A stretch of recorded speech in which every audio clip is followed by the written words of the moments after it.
Well, last night we saw everyone from the crowds on the Mall to the royal family to the Archbishop of Canterbury united as they jigged along to the British musical establishment on stage here outside the palace.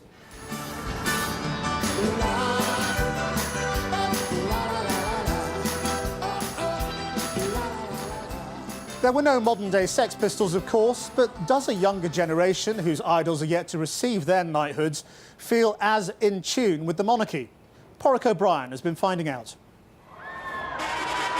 This weekend, the soundtrack of pageantry isn't all acoustic.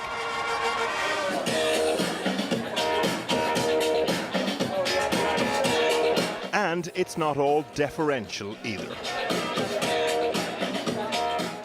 An urban arts festival, Bristol. It's not an alternative Jubilee celebration, it's a slightly subverted parallel one.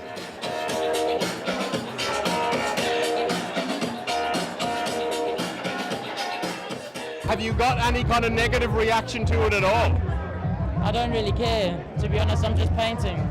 What's happening here is more complicated, though, than some kids having a pop at the Queen. You've just got to have a commentary on, you know, what society is and what's happening at the moment. But celebrated at the same time? Yes. Speaking of social commentary, the rapper Plan B's views on the riots and politics have earned him that precarious accolade, the voice of a generation. So, the royals comment. Because they've always been there, they represent the heritage of my country. It's almost like the Nike tick on a trainer. Do you know what I mean? Does Nike trainers or the company Nike or Adidas mean anything to me? No, but I enjoy wearing their clothes and stuff, and I enjoy living in this country. Although we have a lot of issues, I'm very proud to be from here. And so it's like brand Queen. They're a brand, yeah, they're a brand. Back in Bristol, the punks have had kids, and the idea that the kids all have the same take on the monarchy is, of course, nonsense. Even if you don't believe in the Queen, you should still come together. It's like culture, isn't it? It's like the Egyptians have the pyramids, we have the Queen. It's like part of our history. The Jubilee celebrations then here in Bristol are seasoned with subversion. A quintessentially British subversive celebration. Next stop in our temperature gauge tour of how the youth of this country feel about royalty, Liverpool.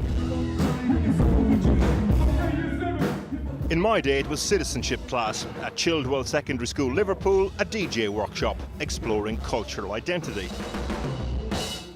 Some pupils stay behind and become our focus group. Hands up if you think we should scrap the royal family, not have a queen, not have a royal family. You do. One person. Why? Because, if you think about it, we can all, represent our country together in a way. We don't need one family to do it. When you look at them, they give the wrong impression, not a bad impression, but for example, the way they're all white, this country is so multicultural, and people from other countries must be thinking so people in Britain are all white. You see people thinking that British people are all posh and all that because the royal family are and the Queen is, but we're not all like that. Everyone tell me where your parents are from. My mum's from Somalia. Liverpool, Pakistan, Bangladesh, Nigeria.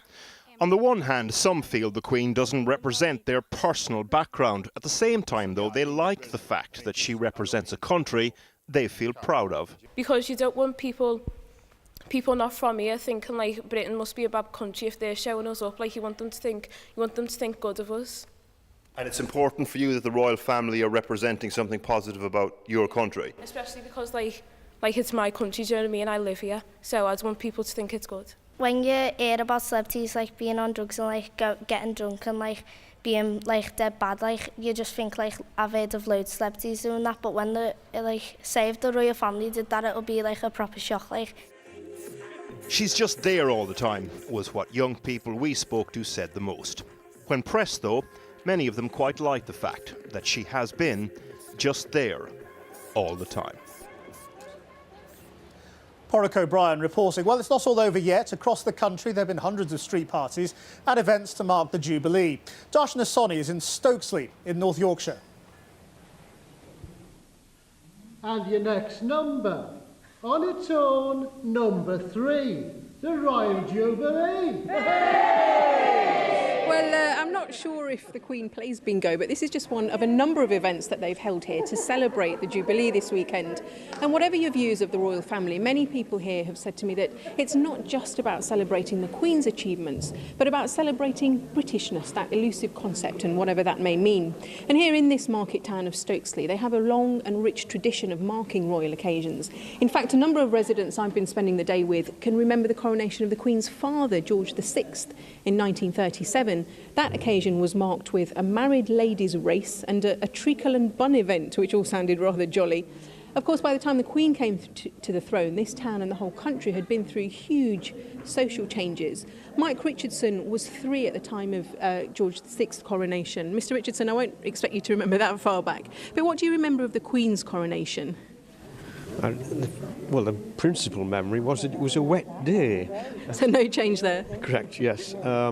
We went to see it at a friend's house that had got a television, which was about the size of about 12 inches. and there was rows and rows of chairs, and as young chaps we were sat right at the back. So it really were not much aware of what was going on. But yeah. And I love the fact that you celebrated as well with a single ladies' race. I imagine that went down well with the young chaps. Well, yes, quite. Whether that's politically correct these days, I don't know. Well, thank you very much for sharing your memories with us. And just a thought for you, if whatever you think of the celebrations, we probably won't see this again in our lifetime. Even if the Queen abdicated tomorrow, Prince Charles would have to live to something like 123 to celebrate his Diamond Jubilee. That's just a thought to end with.